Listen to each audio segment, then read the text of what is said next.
What is the job of a temple priest? My brother goes to medical college to become a doctor. What do we have to study to become a pujari? So we saw that all worship at the temple happens according to the agamas. The agamas are super democratic. Everybody can study the agamas. Everybody can get diksha and perform what is called as atmartha puja. Okay? It is a kind of worship that one does at home.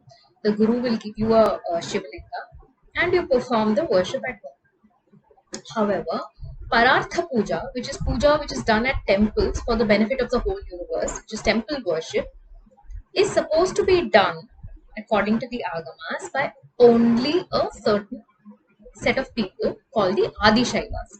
The Agamas say that Adishaivas were created from the five faces of Lord Shiva versus all other creation, which is usually considered Brahma Srishti.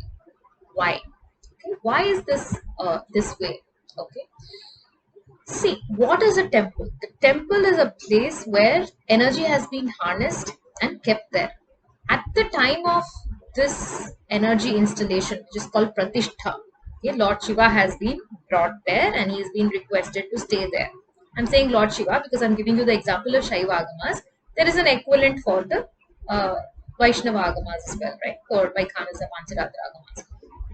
When the deity is installed, the priest prays there saying, please stay here till the sun and the moon exist and we are going to do worship every day. Nitya Puja, which is daily puja forever. And if we don't do that, you are free to leave.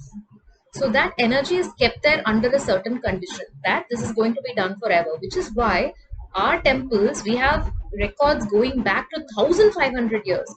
Nowhere in the world can you find this, that for 1500 years continuous worship is happening at a particular place, the continuous living tradition for so many hundreds of years.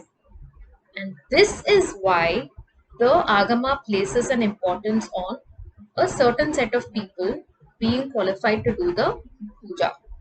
They also have to be initiated and they undergo several levels of this initiation called Diksha with several responsibilities that come with it.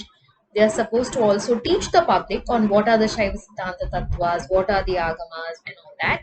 And they dedicate their entire lives to worship for Parartha Puja and for the service of the deity.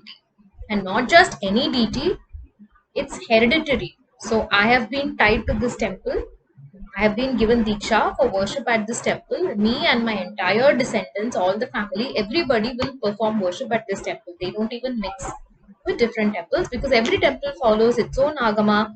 That Lord has very special mantras at the time of initiation, which is given only to the priests of that temple, Adishaiva Acharyas of this temple. Okay, there are several levels. Just you can't just do an MBA and become the CEO of a company, right? Similarly, the moment the Adishaiva child goes through 7, 10, 12, 14 years of Patashala study from Agama Patashala, and then he undergoes years of training, several levels of Diksha in order to, and continues doing worship and then slowly goes up. They also have their own japa to follow. And whatever happens at the temple, whatever goes right or wrong at the temple, ultimately the Agama says the Acharya is responsible. So if the funds are not available, if Dravya is the material is less in quantity, for everything the Acharya is responsible, and he does a lot of penance, he does a lot of prayashchitta, japa, etc. to make up for all this.